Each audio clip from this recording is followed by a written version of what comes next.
darle el paso.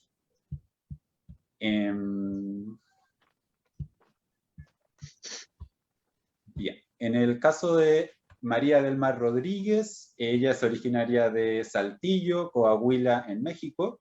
Es graduada de la licenciatura en Letras de la Universidad de Monterrey. Dentro de sus áreas de interés se destaca la literatura, el arte y la estética.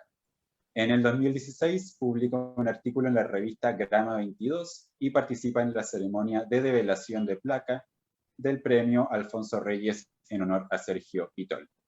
Además, en 2018 elaboró un proyecto de tesis sobre Federico García Lorca y ha publicado textos en las revistas Alfa, La Colmena y Poligramas.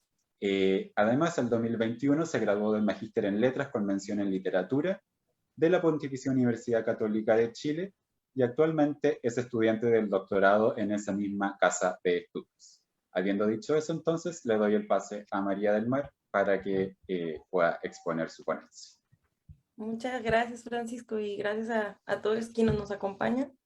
Bueno, voy a estar como intermitente mirando una pantalla y otra, pero porque estoy con una pantalla con la ponencia y con la otra tengo la presentación, pero es para que no vayan a sentir que no los estoy mirando, sino que es porque tengo que estar como duplicada un poco. Bueno, el título de esta ponencia es Entre la estática y la televisión a color, el fin de la sensibilidad en la resta. La primera emisión a color para la televisión chilena fue en el año 1978. Anterior a ello, las imágenes y los relatos se proyectaban en blanco y negro, sin hablar de sus constantes interferencias y de su estática. La situación en Chile se transmitió desde el luto de dicha monocromía televisiva y su silente ruido blanco. Y aunque después vendrían a color los nombres con apellidos y los muertos en pantalla del Canal 7, seguía el sábado gigante de Don Francisco, que cual 3 pastillas blancas hormigueaban las cabezas de los televidentes suspendiendo sus memorias. Sin embargo, el relato de la situación, como las fotografías de sus desaparecidos, no abandonaban los sombríos silencios del blanco y negro. ¿Hasta qué punto puede entonces la imagen comunicar lo intraducible y lo incontable en un país en blanco y negro que celebra todo color? En la resta del 2014 de Alia Trabuco, la imposibilidad de comunicación y la indolencia frente al trauma nacional se transmiten como una suerte de road movie mortoria, a blanco y negro, donde lo que se cuenta, las cifras y relatos, y lo que se resta, la muerte y la desaparición, en la memoria, no pueden llegar nunca a cero. Se necesita un paréntesis, una anestesia que en forma de televisión, psicotrópicos para el cáncer o listas obsesivas, permita una suerte de posible soporte comunicativo. La presente ponencia plantea que la imagen en su formato televisivo aparece en la resta como el canal comunicativo que da cuenta del fin de la sensibilidad frente a los nuevos medios y lo traumático, pues aunque pareciera develar y documentar cual testigo los horrores del acontecimiento, a su vez establece una distancia corporal suficiente para el entumecimiento y la indolencia, sosteniendo así el silencio y la incomunicación. En primer lugar, partamos por cuestionarnos. ¿Acaso las imágenes podrían tocar lo real? El filósofo e historiador del arte francés Didier Huberman reflexiona en torno a lo anterior, planteando como hipótesis que la imagen arde en su contacto con lo real, puesto que por un lado no puede ofrecernos unívocamente la verdad de esa realidad, así como tampoco llega a ser pura y simple facultad de desrealización. Las imágenes, por tanto, permiten simultánea y paradójicamente que nos adentremos en el mundo, es decir, en la realización, y que nos aislemos del mismo en la desrealización. De ahí que la relación entre las imágenes y lo real resulte problemática en cuanto a su carácter epistemológico. ¿Qué puede decir la imagen de lo real desde su contradicción? Para Didier Huberman, la posibilidad de conocimiento de las imágenes yace en la memoria, es decir, en que éstas forman parte de lo que los pobres mortales se inventan para registrar sus temblores, de deseo o de temor, y sus propias consumaciones, un tesoro o una tumba de la memoria. Al no estar en presente, las imágenes son capaces de hacer visibles las relaciones de tiempo más complejas que incumben a la memoria en la historia, volviendo sensible y visible no solo el presente inmediato, sino sus relaciones de tiempo y memoria.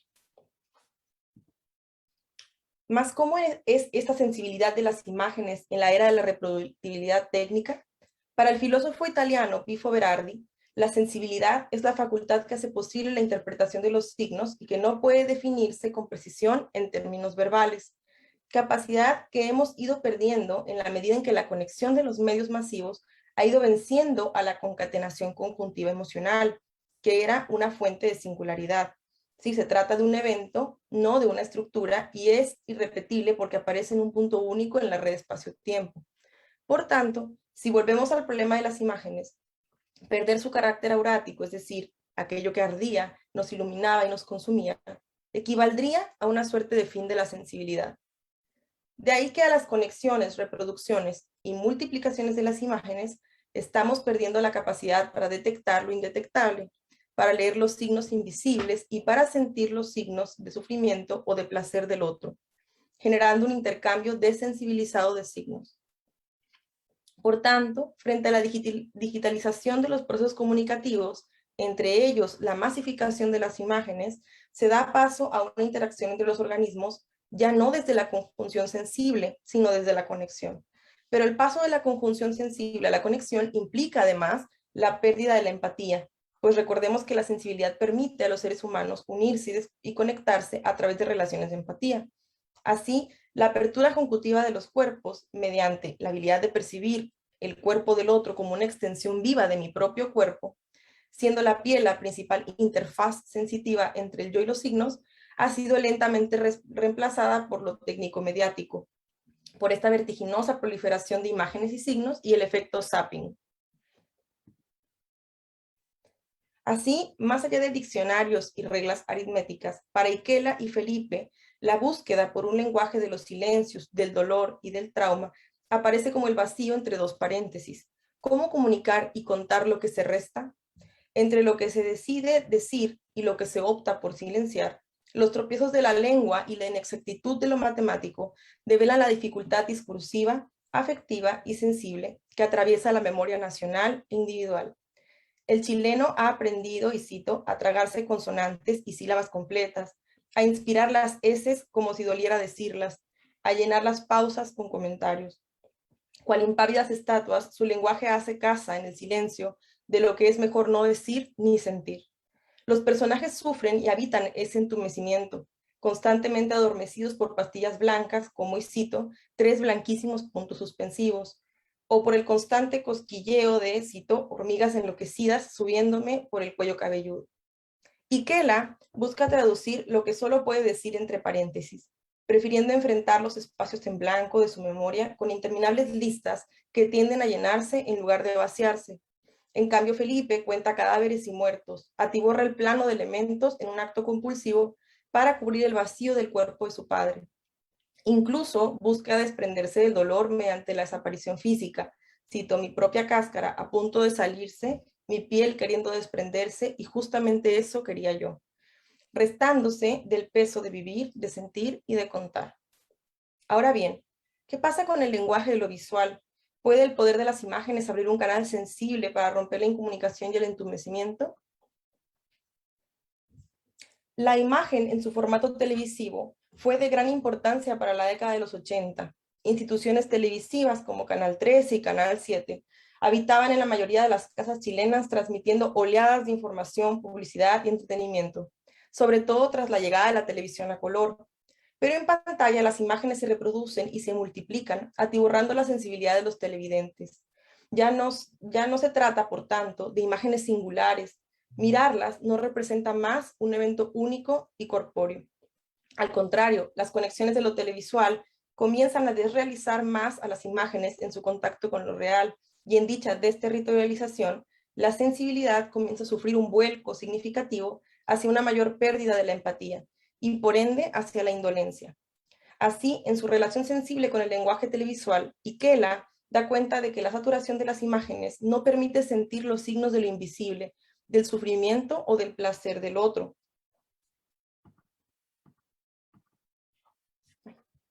Perdón, me adelanté un poco.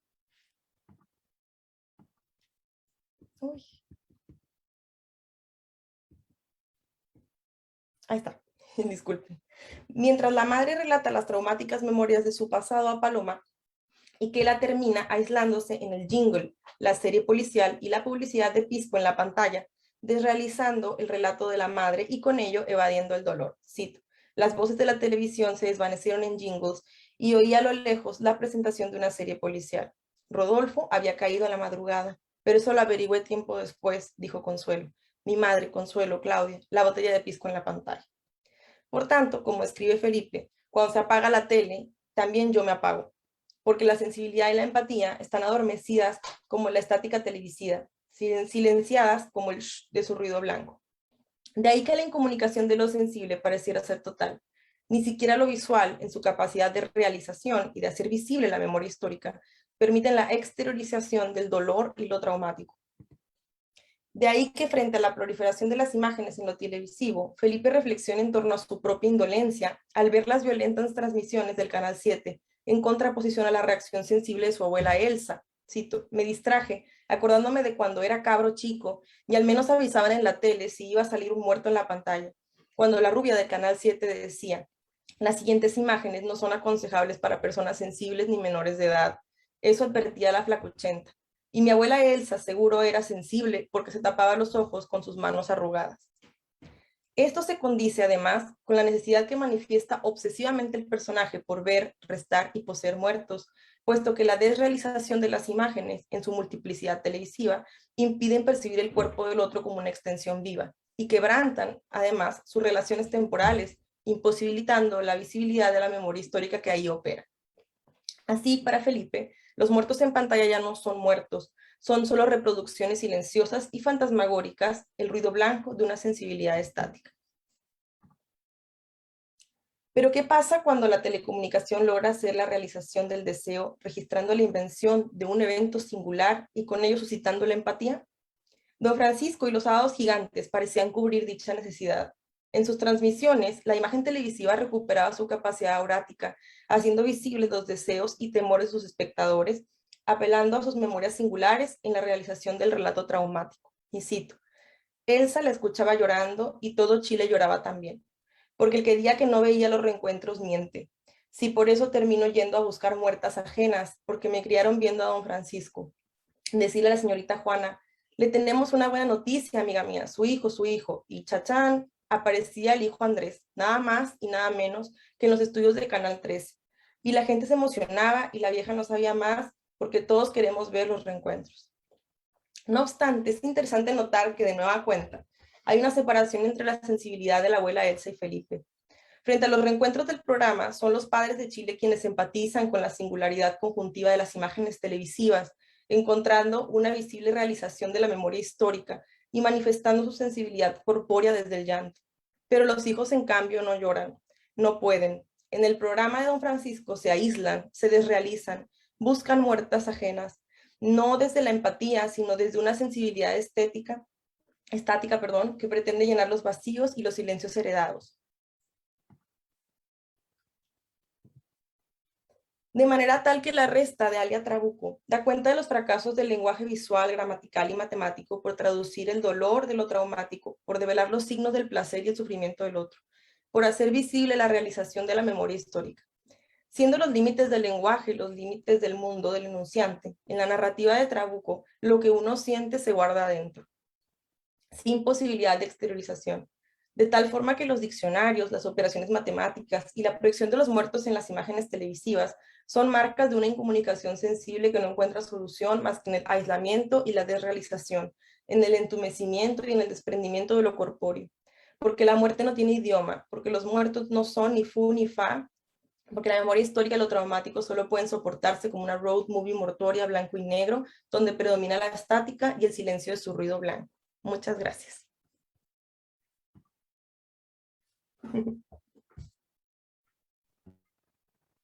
Bien, muchas gracias, María del Mar. Súper interesante el texto y luego tendremos tiempo para conversar otros elementos que puedan resultar importantes.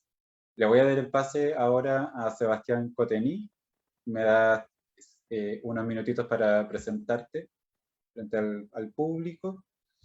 En el caso de Sebastián, Él va a presentar una ponencia titulada Una historia de espectros, anacronismo de la imagen en Mapocho de Nona Fernández. Les cuento que Sebastián además es licenciado en Letras Hispánicas, magíster en Literatura y actualmente estudiante del doctorado en Literatura de la Pontificia Universidad Católica de Chile.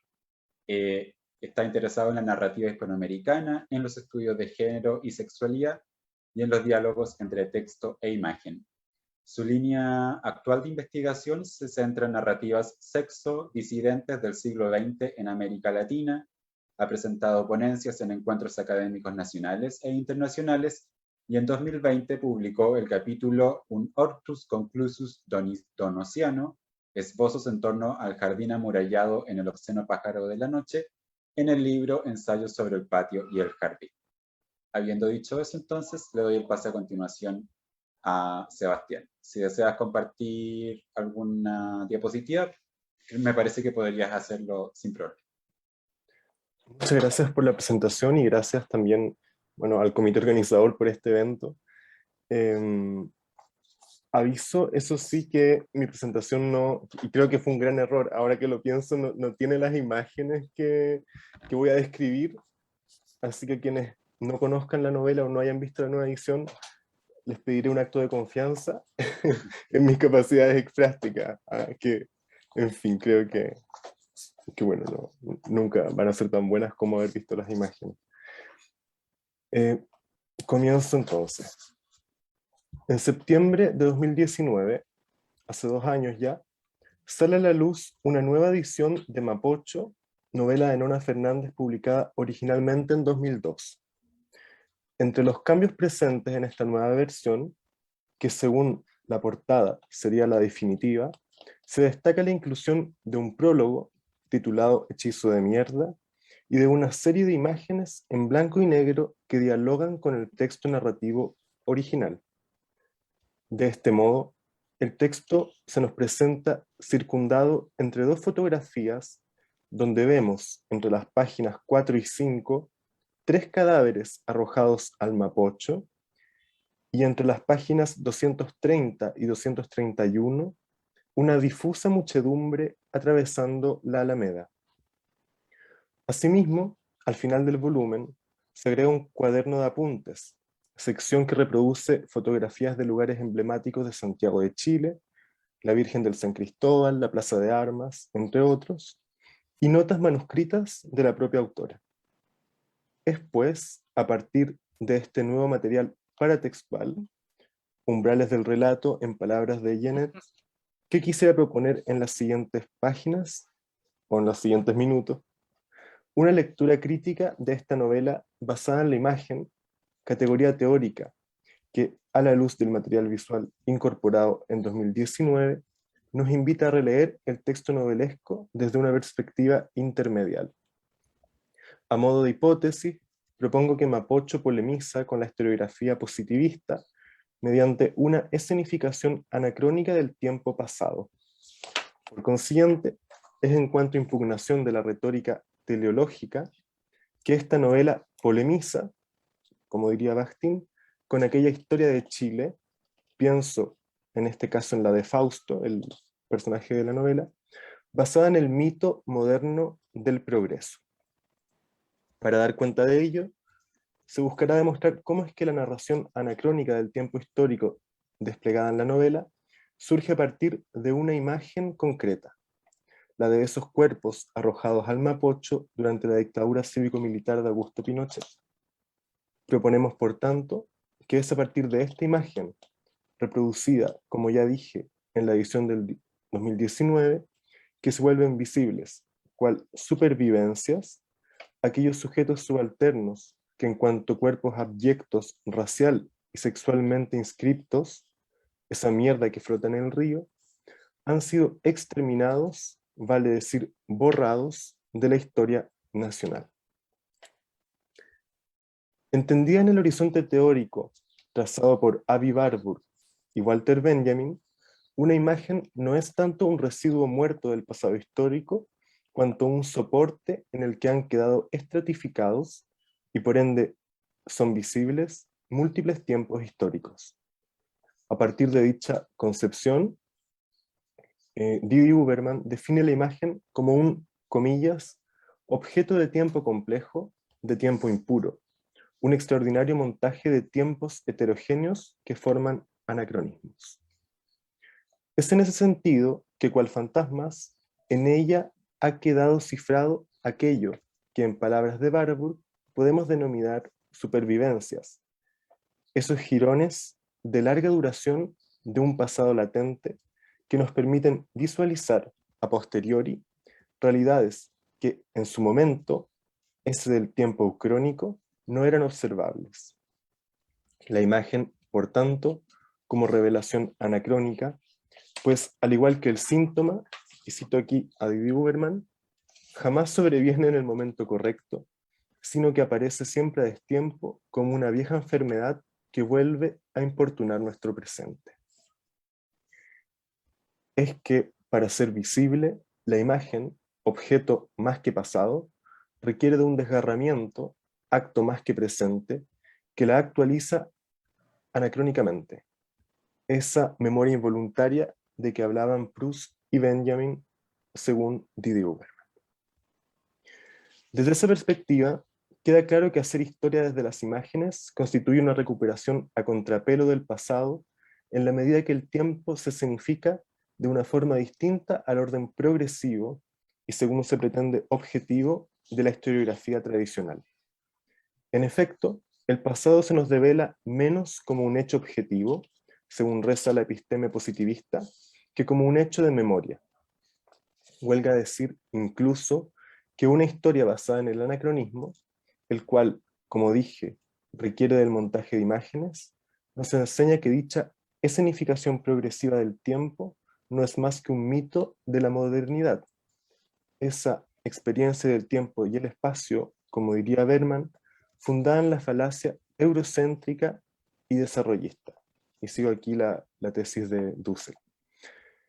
Historizar el pasado desde la imagen nos lleva, en suma, a refutar ese relato causal que desde los albores de la modernidad, del siglo XV, sustenta toda teoría del progreso y que, como sabemos por Barthes, fue consagrado durante el apogeo de la burguesía, en el XIX, como modo de narración tanto histórico como novelesco.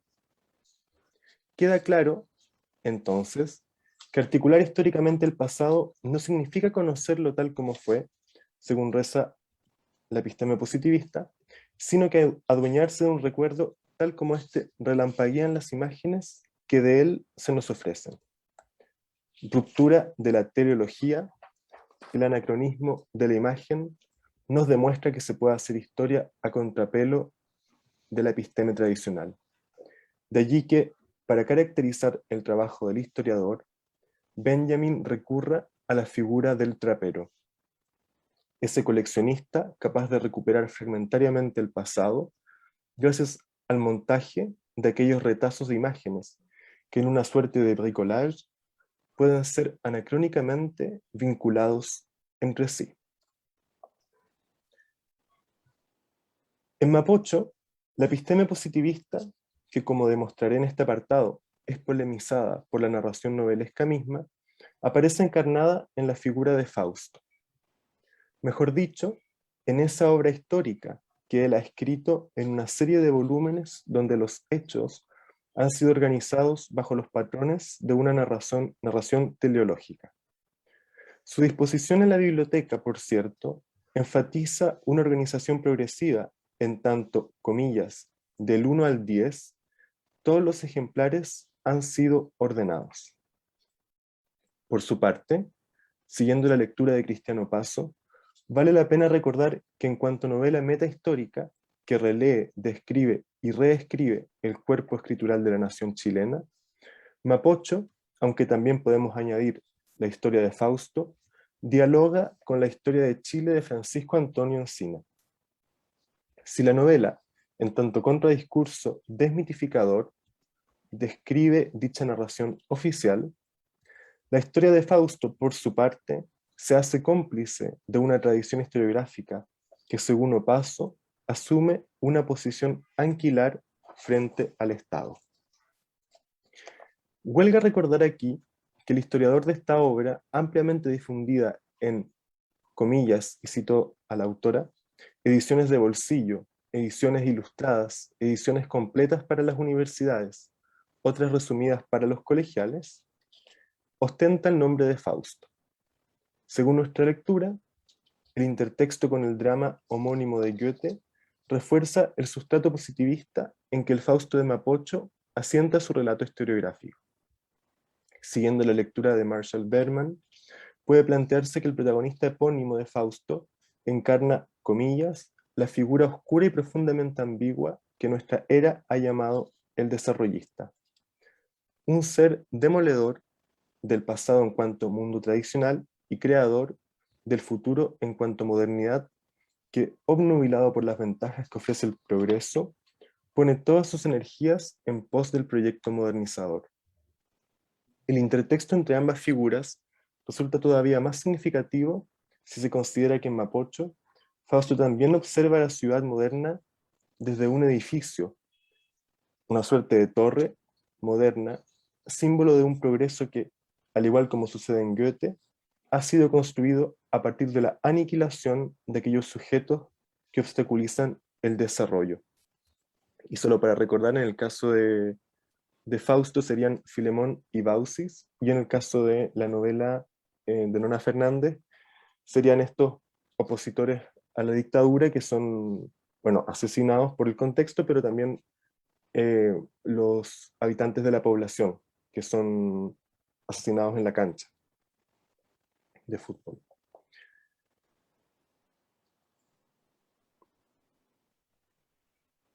En esta óptica, planteo que la onomástica novelesca enfatiza la adscripción ciega. Recuérdase que en Goethe, Fausto termina ciego y por tanto no es capaz de ver el paisaje moderno que ha construido, de este historiador al proyecto moderno. Si bien esta adhesión ideológica no está exenta de remordimiento, el personaje se sabe culpable de haber colaborado con la clase dominante, no por ello es menos voraz al minuto de crear discursivamente una ilusión de progreso. Recuérdese a este respecto que Fausto es totalmente consciente de que en cuanto acto inventado a partir de las palabras, su quehacer historiográfico constituye un, comillas, verdadero acto de ilusionismo. Por mi parte, quisiera plantear que para hacer frente a la historia ilusionista de Fausto, discurso oficial que enmascara aquellas masacres sobre las que se asienta el progreso, la novela edifica un discurso historiográfico a contrapelo. Precisemos, eso sí, que la novela no se limita a contradecir los hechos tal y cual son referidos por Fausto, enunciado en términos de Benveniste, sino que además socava la puesta en discurso misma con que la historiografía positivista lo suele organizar teleológicamente, la enunciación. De ese modo, Mapocho no solo ofrece una historia alternativa del pasado chileno, otra versión de los hechos, sino, sobre todo, un modo alternativo de historizar, esto es, otra manera de disponer estas otras versiones de los hechos. Diremos por consiguiente que la narración novelesca impugna el sustrato positivista de la historia oficial de la nación chilena a través de una significación anacrónica del tiempo histórico. Para ello, la disposición temporal de la historia se organiza no teleológicamente, sino a partir de una imagen donde el pasado se revela a través de supervivencias. En concreto, me estoy refiriendo a esa imagen que por su violencia queda grabada a fuego en las conciencias infantiles de la Rusia, cuya voz inicia la novela, y el indio, cuya voz la clausura, cuando a los pocos días del golpe escapan de Chile junto a su madre. Y cito el pasaje. De pronto, en la ribera del río, un grupo de cuerpos aparecieron derrumbados unos sobre otros, todos hombres, todos con las manos atadas en la espalda.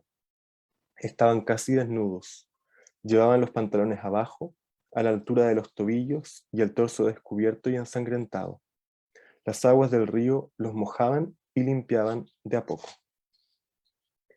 En Mapocho, Es esta imagen la que gatilla una memoria involuntaria, que a su vez posibilita la recuperación de una historia de los oprimidos.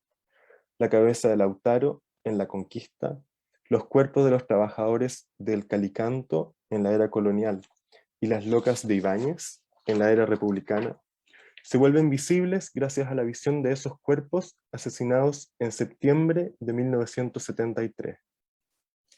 Las víctimas de la dictadura cívico-militar arrojadas al río revelan así la imagen de todos esos cuerpos que a lo largo de la historia colonial y republicana han sido masacrados y luego descartados de los anales. Es en ese sentido que en la novela, comillas, y cito aquí la autora, los muertos viven, son una realidad, resucitan a diario y vagan por las calles del diario, se pasean, se instalan por las noches bajo el edificio. Sus apariciones espectrales pueden ser leídas, en última instancia, como aquellas supervivencias que se han vuelto visibles a partir de la imagen ya mencionada. Recordemos por nuestra parte que esta misma imagen se presenta a los lectores y a las lectoras a través de los umbrales del texto, no solo mediante la fotografía reproducida al inicio del libro, sino también en ese prólogo donde la autora nos informa que dicha imagen ocupó un lugar preponderante en la génesis escritural de la novela.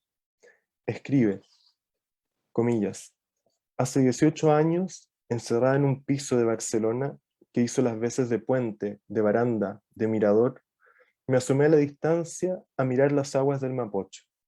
Eran sucias, malolientes, y llevaban el peso de una fotografía que había visto hace muy poco y que daba vueltas en mi cabeza. Quise seguir la hebra de estos 3 muertos y me encontré con muchos otros.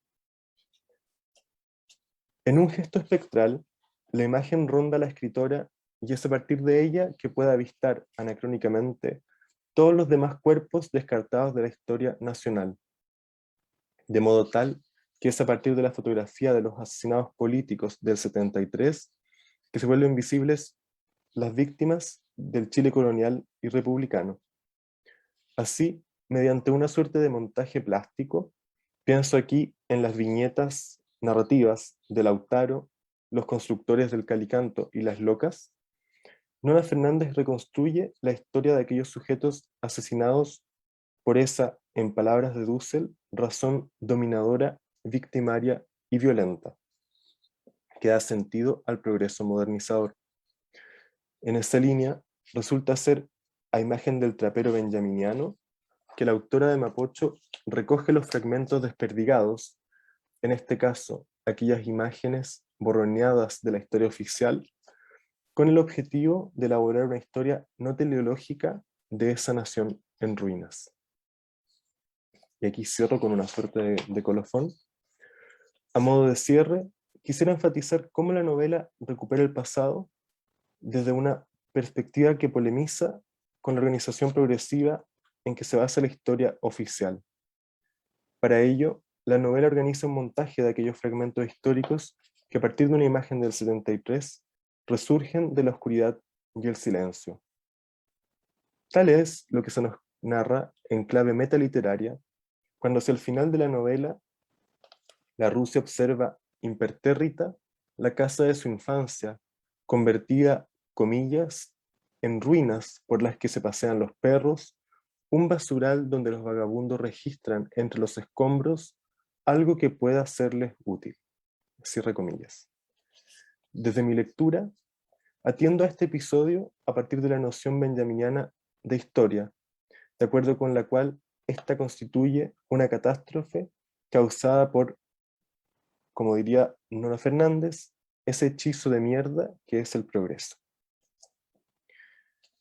De allí que, mientras el viento de la modernidad se encarga de mutilar, esparcir y desechar la historia de los oprimidos, convirtiendo su pasado en, como diría Fernández, un registro de hojas, de ojos, bocas, cabezas sueltas, desparramados sin orden ni lógica en el suelo, los narradores traperos de esta novela, pienso en particular en las voces de la Rusia y el indio, lo reconstruyen a partir de, como diría la autora, comillas, esas piezas sueltas que ni los vagabundos quieren recoger. Muchas gracias.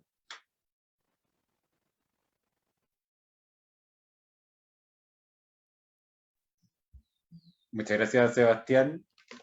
Hay varios elementos que probablemente pueden resultar interesantes de contrastar también con la lectura que María del Mar hizo con respecto a la resta, así que más tarde conversaremos sobre ello.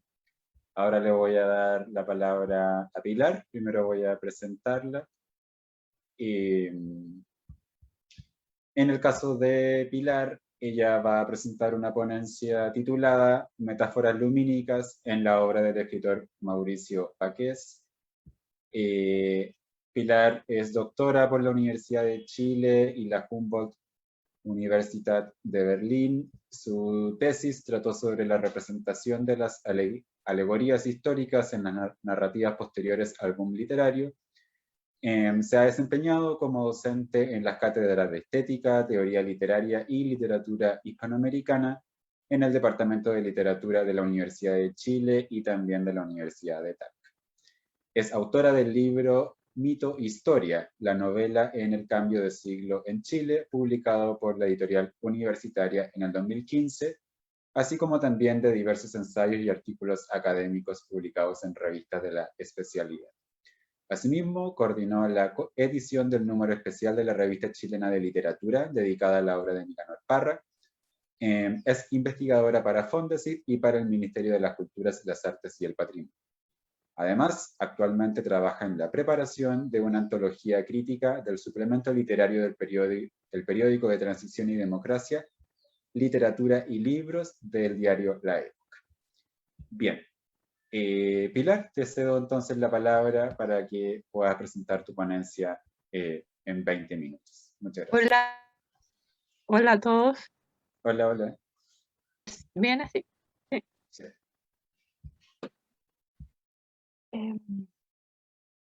Mi texto se llama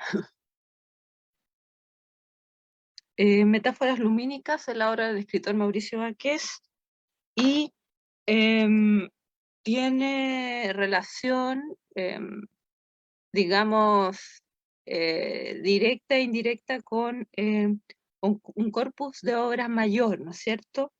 Y también una especie de, digamos, de obra que cae dentro de un proyecto sobre el problema, digamos, de la representación lumínica en el siglo XVII y XVIII, ¿sí? O sea, hago un traslado, intento hacer más o menos un traslado de cómo funcionaría, ¿no es cierto?, la metáfora lumínica, la idea de la imagen iluminada y qué implica eso en la narración, desde un proyecto de investigación que se preocupó de este tema, que se preocupa, digamos, de este tema en los siglos XVI, en los siglos XVII y XVIII, ¿sí? Porque si bien está el discurso, digamos, oficial de la filosofía, digamos, oficial, que instala una idea de la Aufklärung, del iluminismo, también hay lecturas, digamos, un poco más bien marginales, marginadas también, y de lecturas que son, que también implican, digamos, una suerte de materialidad, ¿no es cierto? El caso, digamos, central es la obra de Lichtenberg, Georg Lichtenberg, que lleva a cabo, digamos, experimentos, digamos, concretos, físicos, con placas, digamos, con iluminación, con energía, y cómo estos hallazgos también son trasladados a su escritura, y por eso se le llama, digamos, el padre de los aforismos, el padre de las figuras de Lichtenberg, son importantes, digamos, para el desarrollo de la ciencia del siglo XVIII y XIX y también en el siglo XX, y es una especie de digamos, de lugar de lo misterioso en la estética moderna. Esa es una de las primeras referencias para trabajar este tema que, como lo digo, en investigaciones anteriores, me aparecía como algo muy importante en la obra del escritor chileno Mauricio Baqués, que es un escritor de la generación de los años 70, del post-boom. Sin embargo, el coloquio de los colegas, de los organizadores, digamos, por decirlo así, me encauzó, digamos, ciertas hipótesis hipótesis sobre la obra de Mauricio Baqués que no estaban totalmente, digamos, que no las tenía totalmente, digamos, analizadas. Entonces, el problema de la metáfora lumínica es central en su obra y, digamos, abarca el periodo de producción del autor desde los fines de los años 60 hasta el año 2000, y va a mostrar un mecanismo narrativo bastante particular, bastante único frente a sus compañeros generacionales, entre los cuales se encuentran Cristian Neus, Juan Agustín Palazuelos, el propio Antonio Escármeta, que digamos es el autor, comillas, porque también hay que relativizar un poco esto, el autor más, digamos, más promovido, más conocido de esa generación, en donde podríamos decir que es gravitante cómo funcionan las metáforas de lo lumínico, de la luz, de la iluminación, en los relatos como una suerte de estrategia velada para, por un lado, eludir el poder y mostrar determinados elementos, determinadas facetas de los relatos y de la experiencia misma, cualidad que va a estar, o característica narrativa y, digamos, del relato, que va a estar en autores posteriores de manera muy fuerte, como en la obra de Roberto Bolaño, ¿sí? Con otro sentido, ¿sí? Por supuesto, en la obra de Bolaño se siente, se ve, digamos, que es una obra netamente marcada por la dictadura, por el contexto de producción de la dictadura, mientras en los autores del post-boom se puede ver el paso de la cultura, digamos, del socialismo, la cultura de la vía chilena, digamos, al socialismo, digamos, un imaginario intelectual de izquierda, y luego el exilio, y luego la democracia. Es decir, hay tres momentos que aparecen y se pueden ver, y sobre todo, desde esta idea de la metáfora de la luz, que se intensifica sobre todo como una metáfora muy fuerte para designar momentos históricos y principalmente cómo funciona el discurso, cómo funciona el logos, el conocimiento, en momentos históricos catastróficos, ¿sí? En este caso de la dictadura específicamente. En la obra del escritor Mauricio Baqués, para quienes conocen, después comentamos más, y si no, para quienes no, que se familiaricen o conozcan la obra de este autor, identifiqué, por lo tanto, algunos niveles en que ocurre y en que se manifiesta la metáfora lumínica. La primera es la imagen de la historia y de la visualidad. Es decir, la visualidad va a estar relacionada con la historia en el sentido de lo histórico, ¿sí? En el sentido de lo histórico. Ese es el primer rasgo. El segundo es el de la antivisualidad, ¿sí? El de la antivisualidad. El tercer rasgo es el de la luminosidad extrema o transparencia, que corresponde a uno de los títulos de su cuento, de su relato. Y un cuarto nivel, que eso vale la pena verlo, discutirlo, es el encuentro de la narración que implica el control de lo que vemos. Entonces, lo visual es deconstruido, ¿sí? En donde lo visual, la visualidad es deconstruida.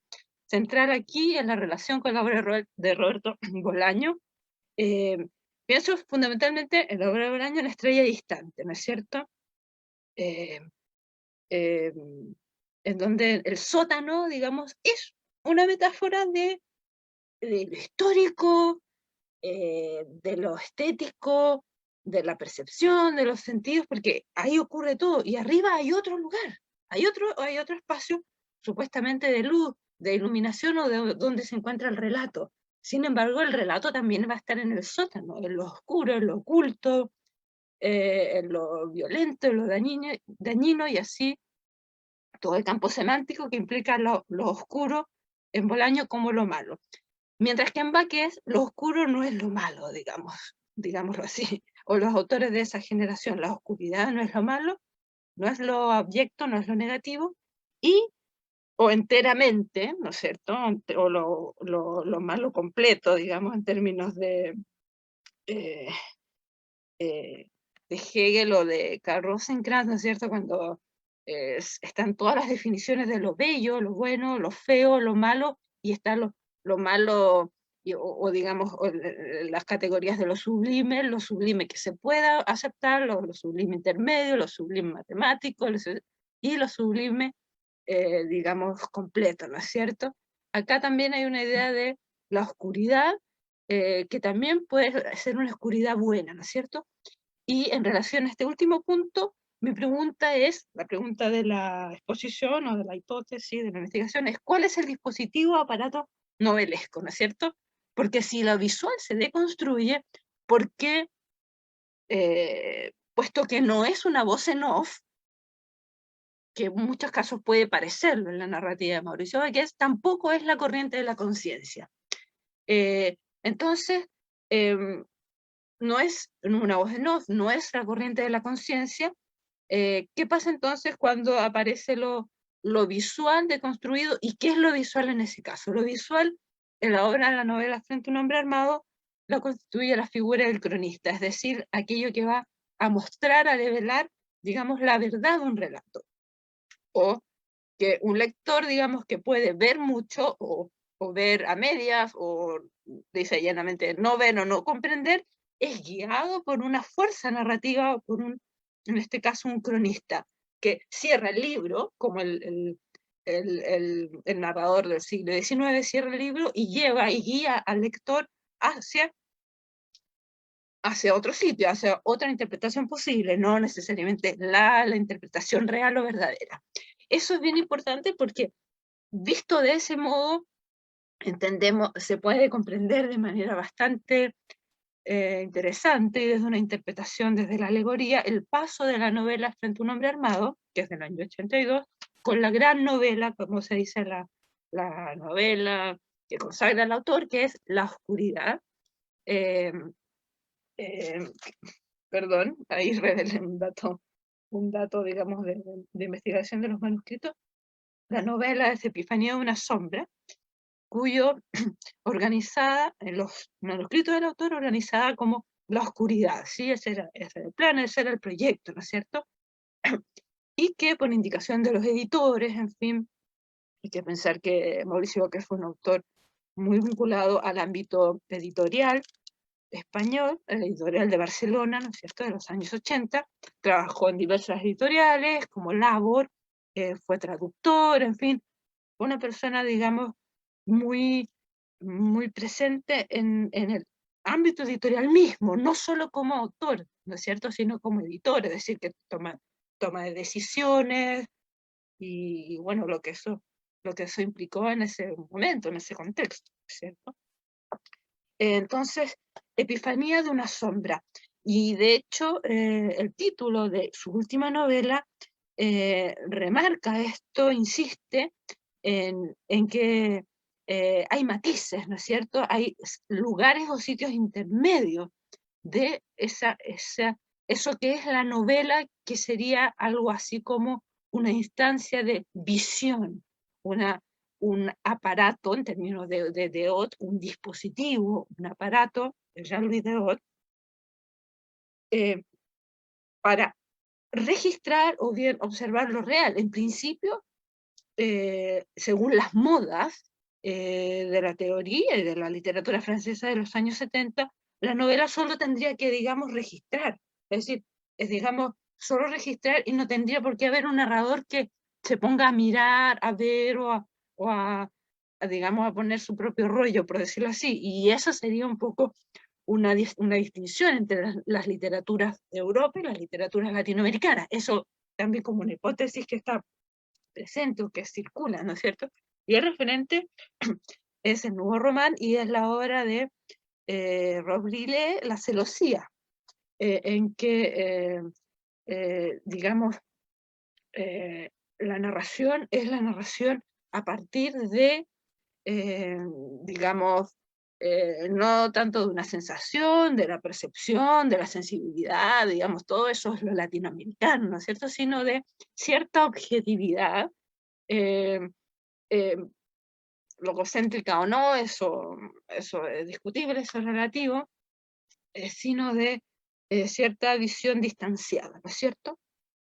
Que es lo que, y por eso, digamos, todo estudiante de literatura, cuando llega a leer La celosía, queda bastante, digamos, obnubilado y queda, wow, digamos, como un modo experimental de la escritura, tal vez antiguo, un modo de los años, digamos, no contemporáneo, sin embargo, que fue muy revelador y muy rupturista en su época, lo mismo que pasa cuando uno lee, digamos, a Cortázar, supongo. Supongamos cuando uno lee a Julio Cortázar, o cuando uno como estudiante lee a Julio Cortázar. Entonces, hay una continuidad evidente de el proyecto, digamos, de describir una sensibilidad, de posicionar un sujeto desde la imagen de lo que podríamos llamar iluminación y todo lo que conlleva, todo lo que está alrededor de, ¿sí? Porque, digamos, lo central entonces es que la narración se va a distanciar y se va, digamos, separar del relato. Y eso es algo central también. No va a haber una narración porque sí, sin embargo, puede que exista un relato que solicite o que pida que exista una narración. Eso va a depender entonces de cuánto el narrador esté dispuesto a dar, a entregar, cuánto el narrador puede ver, ¿sí? Entonces será puesto en este sentido, y es como aquí quiero hacer una distinción central, en que lo central predominante es la diégesis por sobre la mímesis. ¿Qué quiero decir con esto? Es que quiero hacer una distinción entre imagen o imágenes y la narración, o versus la narración de episodios que están comandados por la luz, entonces por la luz o la luminosidad. Y allí hay una contradicción interesante porque y después quiero entregar las citas y ejemplos para que lo comentemos.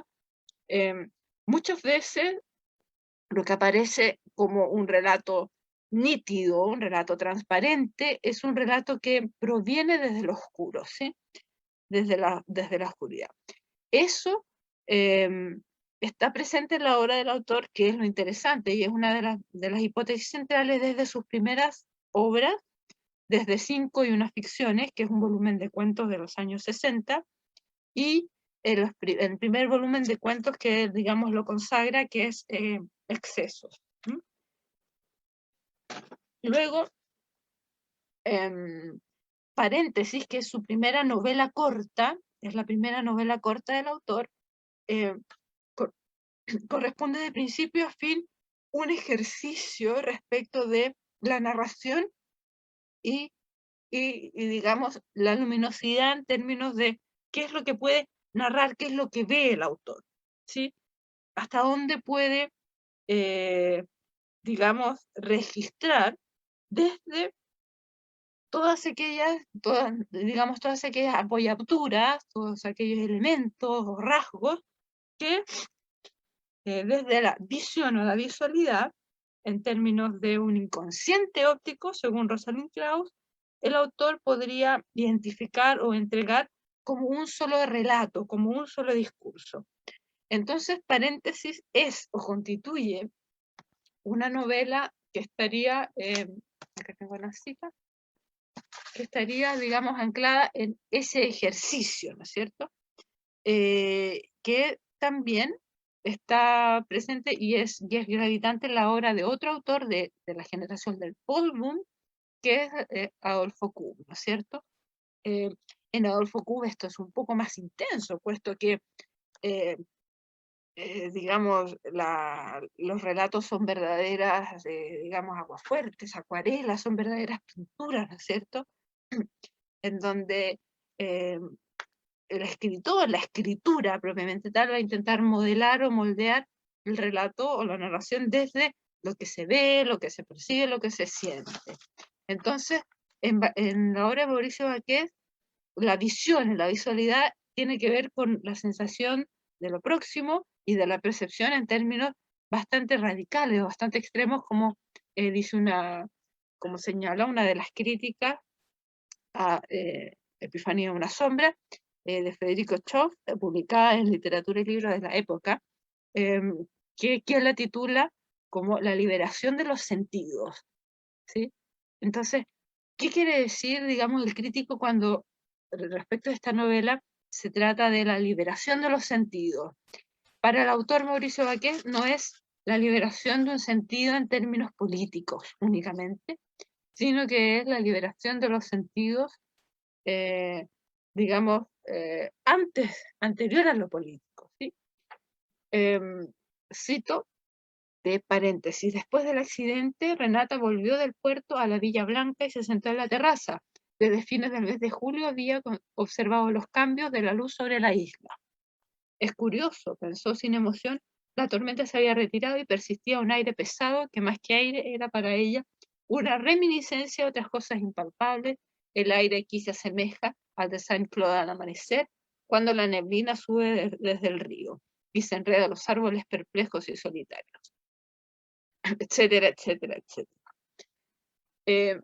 Y así, la novela, que es, digamos, un paréntesis, justamente tiene una extensión no desdeñable, es una novela, es una novela, ¿sí? Sin embargo no tiene una extensión desdeñable, está escrita como en un paréntesis, y de hecho el inicio, que es lo que acabo de citar, es el inicio de esta novela, supone una incidencia no solo de la luz en el personaje, ¿sí?, del relato, sino también en quien narra, ¿sí?, en donde aparece allí, digamos, esta figura narrativa que es uno de los rasgos bastante nuevos o bastante novedosos de los escritores de esta generación, del post-boom, puesto que combinan estilos narrativos sin que estos estilos narrativos, digamos, uno se, digamos, comande o pese sobre otro, ¿no es cierto? En muchos casos estos narradores van a observar desde la mirilla, ¿no es cierto? Eso es importante, ¿no? Tienen mucho cuidado en cómo mirar, en cómo acercarse a lo que quieren contar. Y en otros casos lo que se relata los toma a los narradores, ¿sí? Esta metáfora también, o conduce a los narradores, esta metáfora también está presente en la obra de José Donoso, autor narrador que corresponde a una generación anterior, de manera central o determinante. Correr el Pilar, velo, entre comillas, ¿sí? ya Con esto sí. lleva 20 minutos, entonces si te pudieras tomar un minuto para dar cierre a tu presentación. Entonces cierro con la idea, sí, está bien, porque cierro con la idea de la idea de correr el tupido velo de Donoso, porque correr el tupido velo, entre comillas, corresponde a la manera en que la sociedad chilena, misma funciona, que es cómo la sociedad chilena funciona desde sus pulsiones, desde lo íntimo, interior y cotidiano. Por supuesto, esto implica muchas cuestiones que entran, que entregan un síntoma de época, pues no hay una jerarquización de estas. El panóptico, la puesta en abismo, el trompe l'oeil, el palimpsesto, ¿sí? como mecanismos y formas de narrar. Por supuesto que son dimensiones, digamos, de la diégesis de la narración, de cómo se narra. Sin embargo, también son metáforas de cómo se ve el mundo, de cómo se observa digamos, el mundo y lo narrado a su vez, ¿sí? Y para cerrar, solo y para dejar la discusión, es que estas dimensiones no están puestas desde una jerarquía, sino que conviven, ¿no es cierto? El panóptico, la puesta en abismo, el trompe-l'oeil, el palimpsesto. Y en el caso de autores como Mauricio Baqués, construyen metáforas de lo lumínico, de la visión o de la no visualidad, y ahí cierro para no pasar para la otra mesa. Bueno, eso. Muchas gracias, Pilar. Un aplauso. Bien. Abrimos entonces ahora el espacio para preguntas, comentarios, desarrollar algunas discusiones que puedan vincular los tres textos o los tres autores, las tres autorías que han sido analizadas. En el chat de Facebook no hay preguntas aún, así que invito a los posibles espectadores a que puedan realizar preguntas, pero sí hay comentarios que, digamos, felicitan la lectura que hizo Sebastián con respecto a Mapocho. Hay un pequeño fandom, así que Rodrigo Cáceres dice, increíble lo de Sebastián. Isabel Araoz, que nos va a acompañar en otra mesa, también releva la excelencia de la lectura que se realizó de esa nota. Bien, doy paso entonces a posibles comentarios o preguntas que quieran realizar ustedes.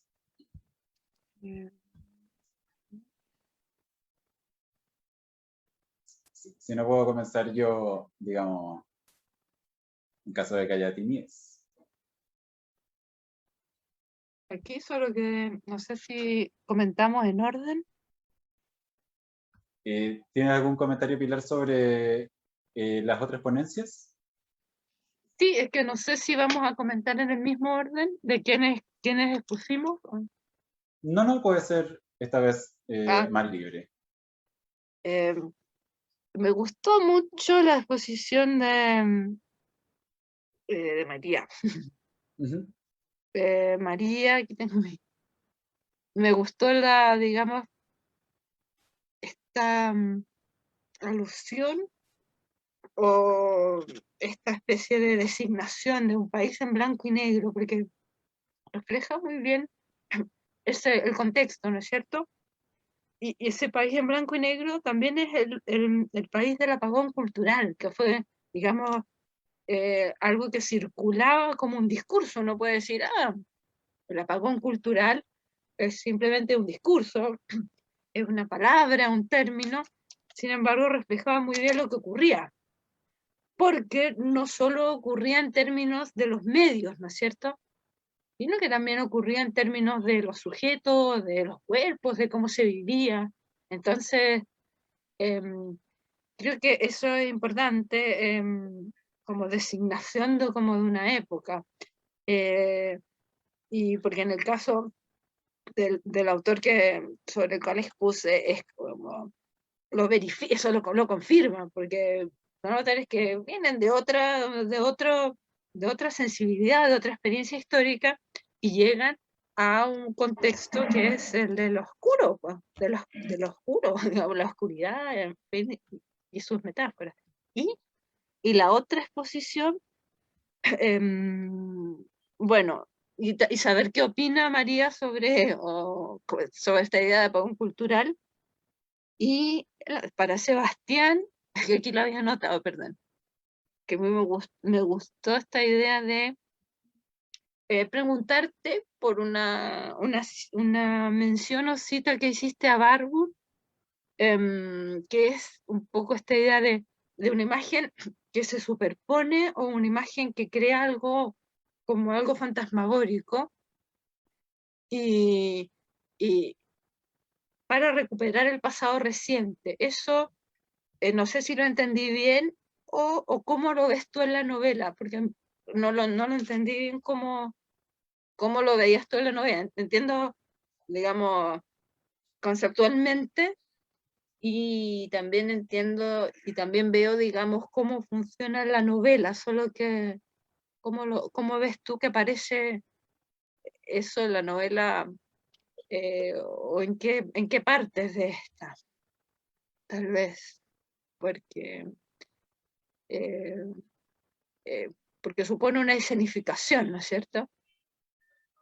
No sé si lo ves así, o porque Démosle la palabra la primero. historia se escenifica, o la historia se llega a la obra y se toma el lugar sin que preguntarle a nadie, por decirlo, llega y aparece el fantasma, o no, como una cosa así. Démosle la ¿Cómo palabra lo ves? primero a María y luego a Sebastián. Ya, muchas gracias, Pilar, por tu atenta lectura con respecto a mi ponencia y por tu comentario.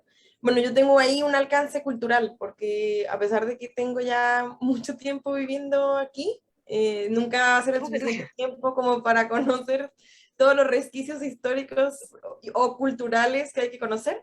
Pero algo que siempre me llamó la atención de la novela de Alia Trabuco era precisamente eso, que siento que ella logra captar esa parte en cuanto a lo visual, de cómo, claro, el golpe está grabado en blanco y negro y es un país que está en un luto, como que la novela trata de todo el tiempo hacer sentir esta pesadumbre de este luto nacional, de este luto histórico, de este suerte de apagón, que ahora que creo con lo que me comentas tú como que me hace todo el sentido, y cómo con el paso de los 80 y la televisión a color y todas estas imágenes como en blanco y negro, por ejemplo, de los detenidos aparecidos, pues ya quedan como fantasmagóricas, ¿no? Como la experiencia de Sí. uno de ver las imágenes de los abuelos en blanco y negro y es como un pasado inexistente, finiquitado, entonces como que el momento de enfrentarnos con la televisión a color y este bombardeo de imágenes a color es como que es tanta la enajenación que uno olvida esas imágenes en blanco y negro y ese luto que sigue ahí, que está en las calles, ¿no? Entonces creo que es como un poco, eso fue lo que a mí me despertó la curiosidad en la novela. Bueno, la novela trata muchas otras cosas, en particular la aritmética, el lenguaje, pero yo me fui más por esa arista y claro, con lo de la apagón cultural que me comentas, sí se puede ampliar mucho más el estudio. Entonces te agradezco mucho el comentario, porque yo sigo aprendiendo y bueno, lo hago con todo el respeto porque soy extranjera, igual sé que tengo un alcance ahí, entonces con todo el respeto y espero que haya sido de su agrado. Y en el caso De de hecho, Sebastián, hay una, en Argentina se habla mucho del siluetazo. Entonces uno ve que hay recurrencia entre los distintos países de Sudamérica, de Latinoamérica. Entonces, el apagón, el siluetazo, que también fue algo muy, muy, muy fuerte en Argentina. en el caso de Sebastián, a propósito de esta discusión sobre el valor que le otorgamos a aquellas imágenes que hoy se nos presentan en blanco y negro, pienso que en el caso de Mapocho, justamente la narradora en este especie de prólogo que desarrolla en la segunda edición, dice que observa esta imagen que está en blanco y negro y sin embargo no hay una distancia, no hay una enajenación con ese tipo de imagen, sino que parece ser una reacción contraria. Entonces, ¿cómo observas tú ese fenómeno, Sebastián, desde la mirada de Nona Fernández? Sí, bueno, gracias Francisco por el link y también gracias a Pilar por la pregunta. Aprovecho, espero que se vea, es como bien Alcancé a mostrar. artesanal, pero ahí está la imagen, la primera imagen de los cuerpos en el Mapocho, en la última edición, y luego al final está esta imagen, que son como en que se difuminan los cuerpos. Me imagino que tiene que ver con la obturación. Yo no soy especialista en fotografía, pero me imagino que tiene que ver con eso, por las personas en movimiento y que crea como unas figuras espectrales. Y son como las dos imágenes que circundan esto. Y claro, es interesante, yo creo que justamente tiene que ver, o sea, me parece que uno puede pensarlo como desde un punto de vista textual y desde un punto de vista como genético, si se quiere. Y claro, como en términos genéticos o pensando en la producción misma, incluso la confección de la novela, como claro, es a partir de esta imagen, como en el relato de la autora, y como en la confección misma del texto, la materialidad, a partir de esa imagen en blanco y negro que se va desplegando estas otras imágenes, y yo hablo de viñetas y pienso en ese sentido como en la supervivencia, em, en la supervivencia que tomo más que de Benjamin y de Barbuk, de la lectura que Didi Huberman hace de ellos en Ante el Tiempo. ¿Ah? Eso lo confieso, yo no he leído bueno, Benjamin sí, pero de Barbuk no he leído como las fuentes. ¿Ah? Entonces es una lectura mediada, pero claro, es como en estos tres viñetas que repasan la historia, como esas quedan como sintetizadas, si se quiere, en esta imagen como del Mapocho, eh, y ahí y en ese sentido, como Sí, po. pienso la estratificación, y pienso por otra parte como el Mapocho, que es una figura, y eso es algo que, claro, quizás no alcanzó a entrar en la presentación, pero que me parece que igual sería bueno como pensarlo, destacarlo. Eh, yo no soy de Santiago, yo soy de Concepción, pero lo que voy es que bueno, el Mapocho funciona, ¿cierto? Como parte del imaginario nacional, el Valle El Central también, Mapocho en lo es fin, todo casi.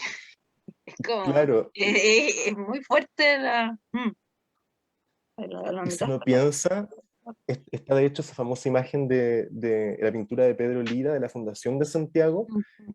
en que aparece el Mapocho al final, y no deja de ser interesante pensar que en los billetes de 500, claro, uno dice la imagen de la élite, de los salones, qué sé yo, que dan unos premios cuando se presenta en París también, pero uno dice, claro, es la imagen de los billetes de 500 pesos, que en el 75 más o menos, ya no recuerdo la fecha, empiezan a circular también en Chile. Entonces, es como en términos de imaginario nacional y de archivo, y aprovecho de hacer esa pregunta, que tengo una pregunta como por el archivo también visual, me parece que ahí está operando también, como en esta novela, y que se apela también a ese archivo, o sea, esta fotografía de los cuerpos, cuya autoría desconozco, que es la que pone Nona Fernández, como también está remitiendo como esos tiempos estratificados que también son legibles como a partir del archivo Mm. nacional, el archivo pictórico, y en este caso, no sé la palabra precisa, pero de los billetes que circulan también como fetiche casi, así Sí, como esta pintura fetichizada también. objetos de culto,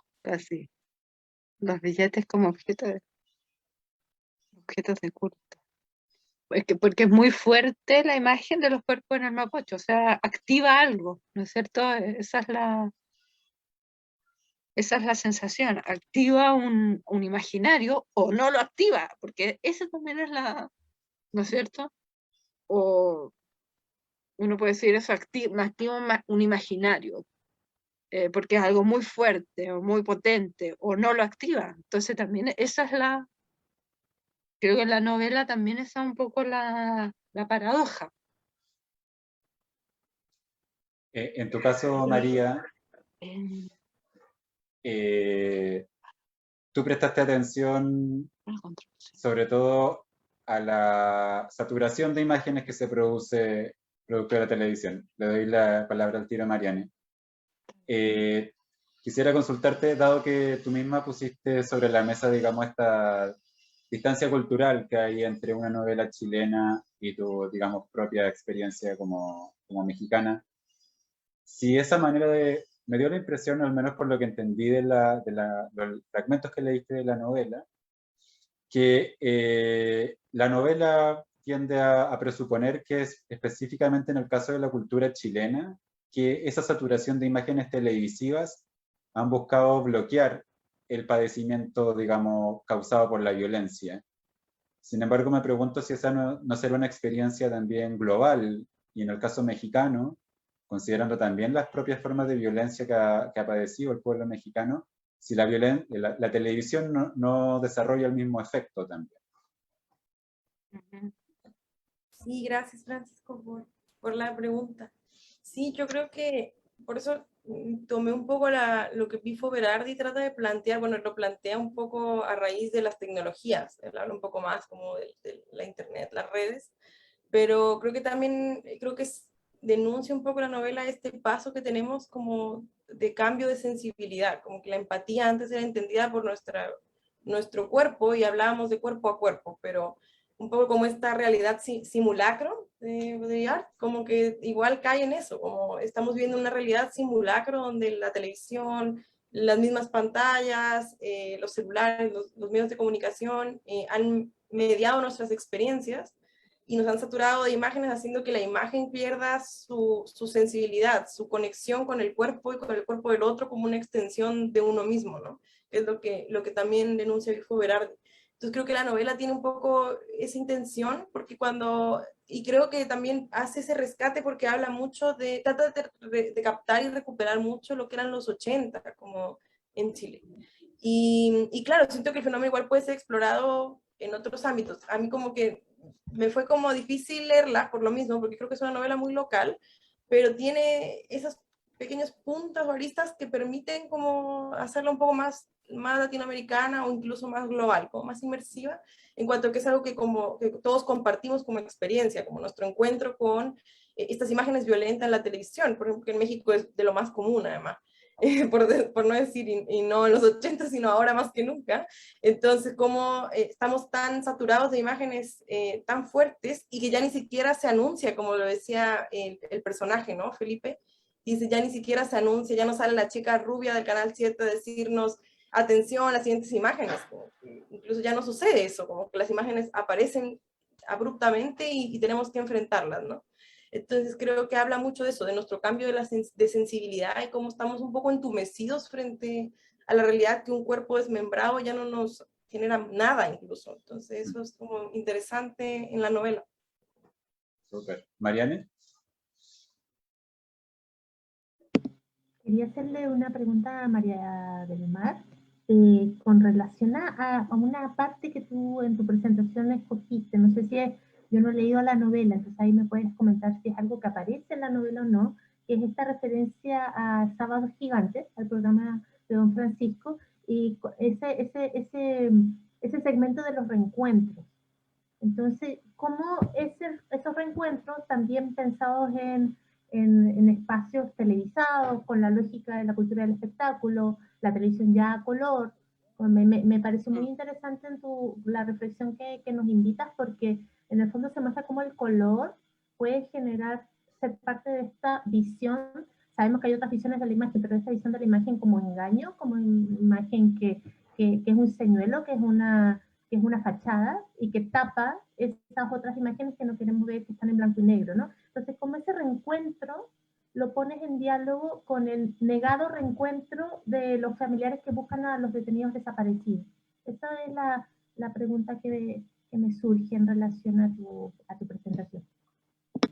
Muchas gracias, Marian. Sí, de hecho, es a raíz de esa cita que a mí me surgió el tema de investigación o el texto, porque me pareció súper cruento como pensar eso. O sea, bueno, para empezar, yo conocí el Sábado Gigante, o sea, igual en México se pasaba un poco, ya esta nueva versión cuando Francisco en Univisión, que está en Estados Unidos. Pero bueno, ya cuando yo vine a enterarme ya muy tarde también que Don Francisco era chileno, yo siempre pensé que era como colombiano, está en otra geocultura, pero bueno, cuando lo leí en la novela es un pasaje muy, ya casi llegando al final, y es Felipe, que es este personaje que tiene una verborrea, como una incontinencia del lenguaje y que es súper profundo y que además se dedica a él a contar a los muertos en la calle y a arrestarlos, que está sentado junto a la abuela.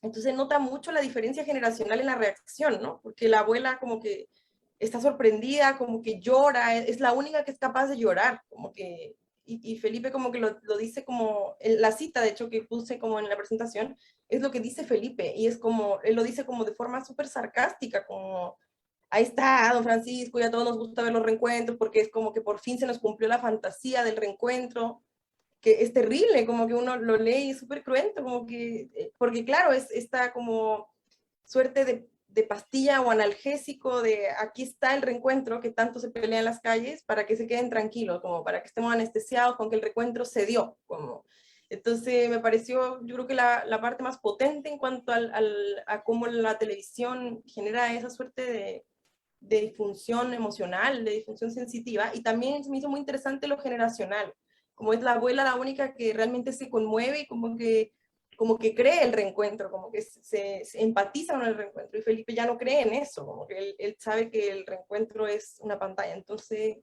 eso fue lo que a mí más me llamó la atención, como esa distancia generacional entre uno y otro. Muchas gracias, María del Mar. Francisco, ¿puedo hacerle una pregunta enseguida, Sebastián, antes de que pasemos a la pregunta del público? Sí, claro. ¿Es posible? Ya, muchas gracias. A Sebastián, me encantó tu presentación, me gusta mucho cómo vas tejiendo de alguna forma tus referencias y es bastante grato seguirte.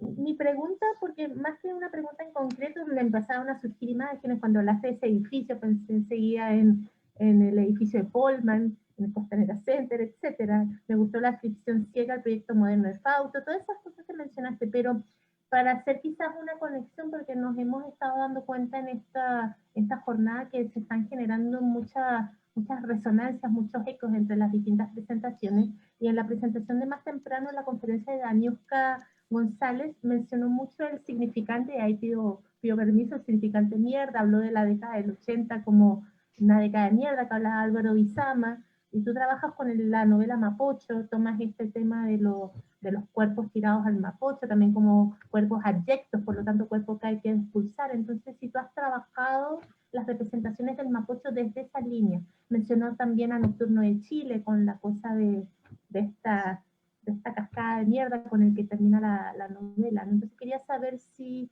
es un significante importante en la novela de Nona Fernández, yo no la he leído, y si es algo que tú has reflexionado con respecto a las representaciones del Mapocho.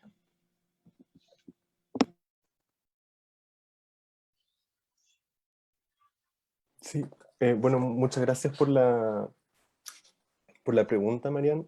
Yo, bueno, la verdad es que no pude estar en la mañana porque está trabajando, así que desconozco la presentación de la colega, pero voy a revisarla si ha quedado grabada. Así que gracias por el dato también. Y con respecto a eso, sí, es interesante como pensarlo a partir de ese significante, porque la novela, bueno, la tengo aquí, pero en la primera página habla del río donde flota la mierda, ocupa el mismo significante, y se enfatiza harto. Yo creo que, claro, pensarlo como desde una lectura benjaminiana, en que no va a hablar de mierda, pero va a hablar de basura, de retazo, quizás no sé de retazo, pero de desperdicio, de desechos. Yo creo que me imagino que esa sería la palabra, pero claro, yo creo que es un significante a trabajar, y sobre todo lo pienso en esta novela a partir de el tema de la raza, porque claro, está la Rusia y el indio, y para volver como a lo que mencionaba Pilar también, como pensar esa metáfora lumínica a partir del racismo institucionalizado, que es parte de la historia de Chile, como de la historiografía, enfatizado por esa historiografía, visible hasta el día de hoy. Uno ve en la convención, en fin, como cuando sale electa Elisa Loncón como presidenta, y uno ve los comentarios en las redes sociales, como queda más que patente. Pero yo creo que claro, como es significante, se podría pensar desde allí, y desde esa metáfora racial también, como que organiza la narración, como pensando en que son estos dos hermanos, estas dos voces que abren y cierran la novela. No sé, creo que podría pensarse así también. Como al río van a parar los desechos y van a parar los... Ah, y algo que se me hace interesante también, que lo acabo de pensar a propósito de lo que dice, que como de vuelta a ese archivo, y bueno, yo no sé si habrá tiempo, pero igual tenía una pregunta para Pilar a propósito, que me interesaba sobre el archivo vaquesiano, pero la pospongo para responder. Sí. Tiene que ver con que justamente también, no sé si la mierda, pero al menos los desechos, la basura, lo excrementicio, es parte como de esa otra ciudad, que es súper importante, que la ciudad como de Vicuña Maquena, que tiene que ver con el Santa Lucía, con la fundación, como que Por la remite ciudad. también a ese imaginario. Claro, la ciudad limpia y que tira para afuera como los desechos, ¿no? Y uno se da cuenta de que es tan ordenada la ciudad, es tan ordenada, así es maléficamente tiene como una estructura tan, no sé, cuando uno piensa en el Cerro Santa Lucía, como los tajamares, y como todo lo moderno que queramos ser, no sirve, porque es una ciudad tan pérfidamente construida entre lo colonial, lo francés, como, no sé si... A propósito, Pilar, hay una pregunta que nos hace desde el chat de Facebook nuestra amiga No lo querida veo, Viviana no lo veo. Hernández. Te voy a leer la pregunta. Sí. Ella pregunta, ¿en qué otros escritores o escrituras chilenas o latinoamericanas observas el trabajo con metáforas lumínicas? Y si podría desarrollar un poquito más esa idea. A mí me parece que en Mauricio Baqués es algo evidente desde los títulos hasta los contenidos de las novelas. Me parece que eso es muy presente en Roberto Bolaño, me parece que es presente en Adolfo Kuh, para poner, digamos, indicar en qué autores es más fuerte, digamos, este tipo de trabajo narrativo, se puede decir, o lisa y llanamente un tipo de estética, ¿no es cierto?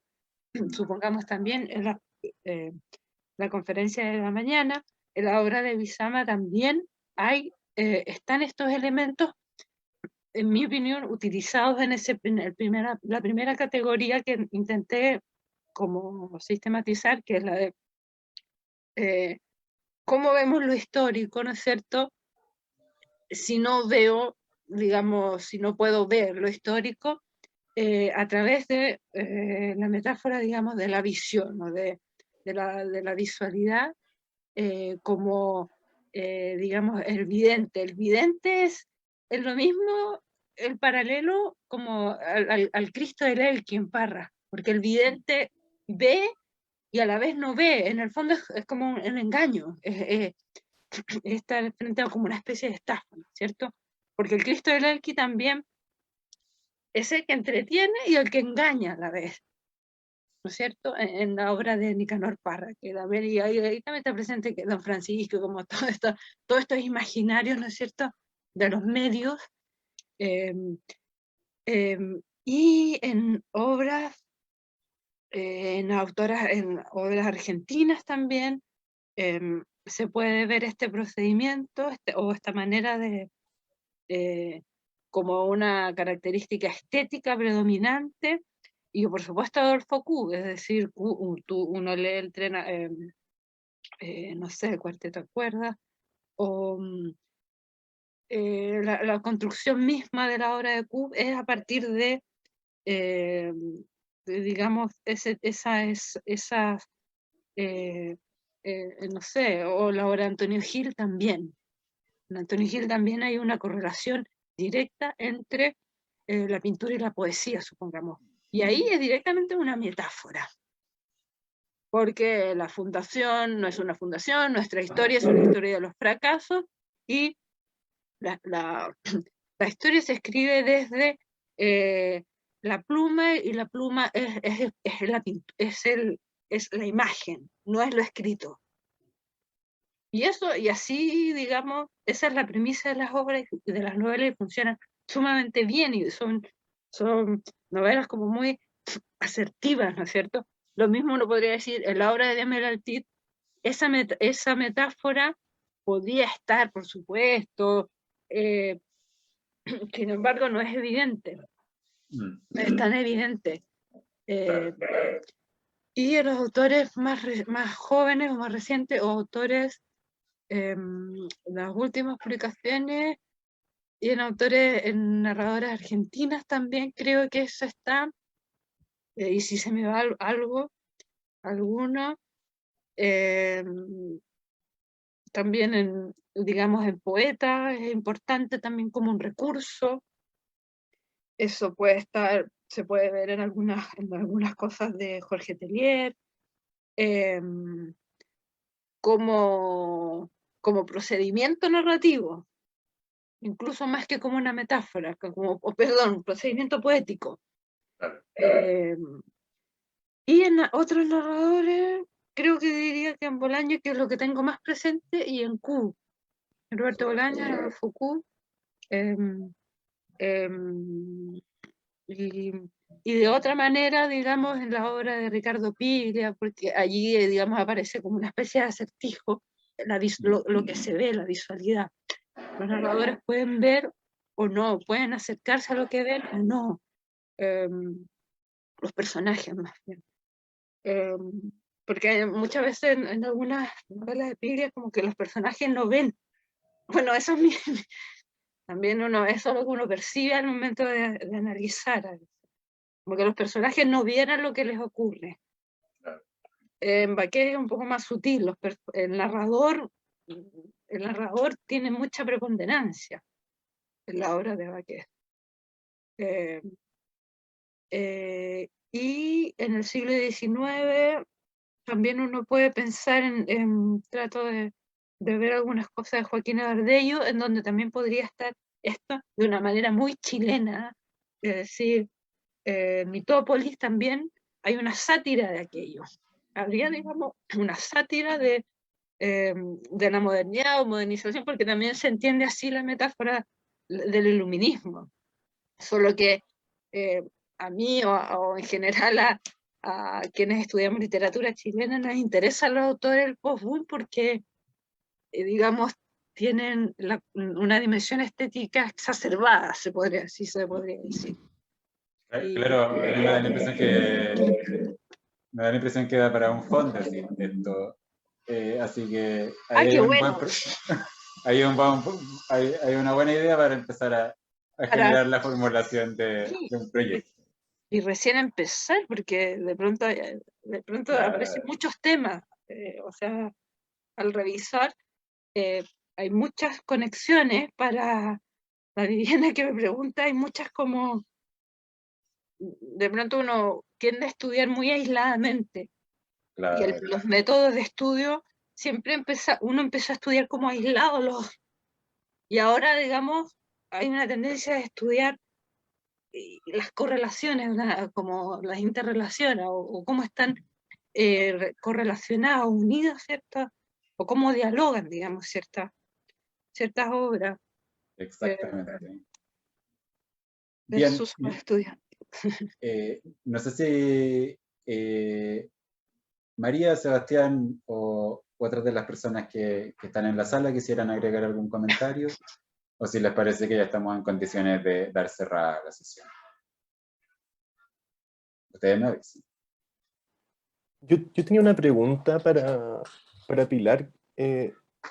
Bueno, la mía es muy concreta, en realidad, y tiene que ver con, porque claro, tú mencionaste, por ejemplo, Adolfo Kuh o Donoso en un minuto, sí. Y me parece que, como si uno piensa como el archivo pictórico con el que ellos están trabajando, uno lo puede pesquisar más o menos. Y yo me pregunto en Baqués, y tú que también yo sé que lo has estudiado, si tú, ¿cómo piensas ese archivo pictórico al que refiere, o no sé si tienes pistas sobre eso? Me interesaría mucho conocer tu opinión. Sí, el primero, digamos, no sé si digamos, de ser tan extremo en que seamos, digamos, tan extremos en cómo hacemos las analogías cuando cualquiera de nosotros estudia, digamos, esta gran idea de la famosa interacción de las artes, ¿no es cierto? Que es, digamos, como la entrada, el punto de partida, cuando uno dice, no sé, voy a estudiar cualquier manifestación artística contemporánea, ¿no es cierto? La interacción de las artes. Entonces, uno como intérprete o como analista ve muchas analogías. Sin embargo, ¿hasta qué punto son tan concretas como dices tú, como en el caso de Donoso, aunque sí están ahí las referencias, hay un imaginario ahí muy concreto y muy visible. Mientras que en Baqués hay un imaginario bastante mitologizado, bastante pasado por las aguas de digamos, de la literatura francesa, de las referencias al imaginario, digamos, del juego, ¿no es cierto?, de lo que se oculta, de lo que se muestra, de la literatura homosexual en otro sentido, de la literatura de cordel apropiada por los latinoamericanos. Entonces, Diana la Cazadora es la imagen, es la referencia, ¿no es cierto? Enfrente a un hombre armado es lo que está siempre, lo que, digamos, es como lo que observa, al que observa, que al que observa, al que observa. Entonces, tú empiezas a leer y dices, esto es, ¿cómo? ¿Cómo? ¿Dónde está el quien habla, ¿no es cierto? El foco, la focalización, la narración. Porque está Diana la Cazadora, que es, digamos, aquello que está constantemente en el relato. Y eso es una estatua, es una imagen, es una referencia. Y está también presente, si me concentro en esa novela, Enfrente a un hombre armado, y hay un imaginario muy chileno también, que es lo otro que diría en el caso de Baqués, ¿no es cierto? De los paisajes, de los territorios, digamos. Cómo el niño, el joven, Juan de Barney, tiene la experiencia del campo de Colchagua. Y es describir también el lugar y esa experiencia. Solo que no está la certeza de que eso sea así como lo cuenta. Entonces, nuevamente, el relato lleva a cabo una operación dialéctica, como se dice. Y Diana la Cazadora es una mención, hay una cantidad, hay otras menciones pequeñas digamos, como a obras francesas también, que no son evidentes, son indirectas, a novelas francesas del siglo XIX y del siglo XX. Y eso es mucho en Frente a un hombre armado, supongamos.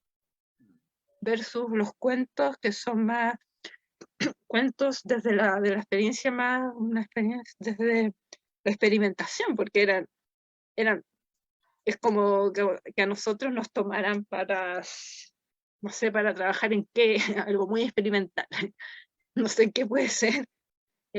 Y todos estos autores del post-boom son, digamos, consagrados, muy jóvenes, como a los 20 años eran los top autores, o los autores con mucha habilidad, muy hábiles narradores, muy jóvenes también. Eran muy jóvenes, entonces tienen, digamos, esa impronta y tienen, digamos, ese espíritu de ser autores jóvenes, así. No sé si... Sebastián. Sí, muchas gracias. ¿O por dónde seguimos el comentario? ¿O por dónde sigue? No sé si cómo continuar un poco más o precisar más porque las primeras obras eran de la experiencia del autor y novelas muy experimentales. Entonces, creo que eso es lo central. Entonces, la experimentación y cómo entendemos lo que también uno puede decir, oye, esto es muy tradicional, son cuentos muy tradicionales. A mí también, compañero, estudiante, colega, es un narrador muy convencional. Bien. Y así, bueno. Le agradezco muchísimo tanto a Sebastián como a María y a Pilar, que nos han compartido sus lecturas sobre distintos textos durante esta sesión.